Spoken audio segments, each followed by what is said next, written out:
serbisyong totoo ang dalaslang ng hirit. Ang saya-saya sa unang hirit.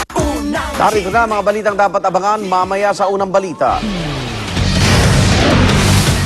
Pagsabog ng granada sa Imelda, Zamboanga, Sibugay, isa patay, 6 sugatan.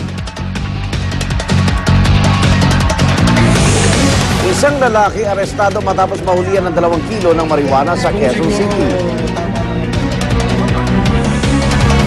At music icon Elton John na ospital dahil sa severe respiratory infection. Tabayanan ng mga karagdagang detalye sa unang balita. Init panahon na tayo, narito po si Laban Yuber.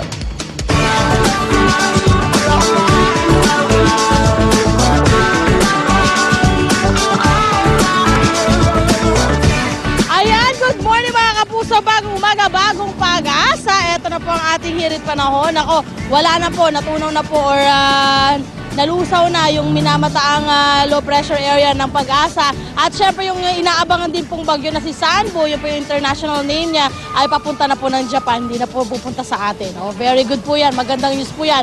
Pero nananatili pa rin po ang tinatawag nating moderate to strong southwesterly surface wind flow. Ito po yung pagpasok ng hangin habagat sa ating bansa. Ayan, kaya medyo nagkakaroon na po tayo ng mga pag-uulan at medyo lumalamig-lamig na po ang ating bansa. Yan po ay nasa western section po ng Pilipinas. Ang epekto po ng hangin habagat, syempre pa mga pag-uulan. Kaya naman po ang western section ng buong bansa or western section ng bansa, magkakaroon po ng madalas na maulap na kalangitan na may mga kalat-kalat na pag-ulan, lalo na sa hapon o sa gabi. Sunrise natin! 5:26 ng umaga at sunset naman po natin 6:20 ng hapon. Narito naman po ang mga weather condition and temperature sa iba pang bahagi ng Pilipinas. Tandaan niyo po mga kapuso, sa kahit ano pa mang hamon ng panahon, manatiling alerto at mahinahon. Good morning guys!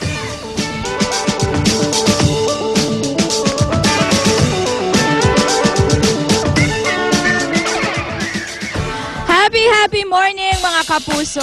Ayan na, humurang tindahan at bagsakan ng school supplies ang hanap po ninyo.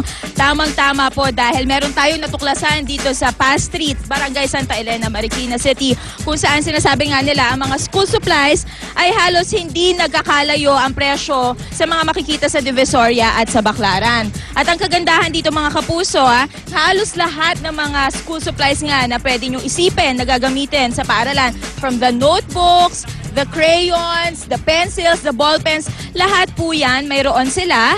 At maging dun sa mga unique finds tulad nito, mga ID tags na may pangalan na ng mga eskwelahan, meron din po sila. At kung marami kayong mga anak at marami kayong bibilin, nag-offer din po sila dito ng mga wholesale prices. Kaya naman mga kapuso, tutok lamang dahil sa ating pagbabalik. Ayan, price watch na po ng mga school supplies na ito. Maging retail man o wholesale ang inyong bibilin. Kaya tutok lamang, babalik po tayo dito sa Marikina City. For now, balik muna tayo sa studio para sa unang balita.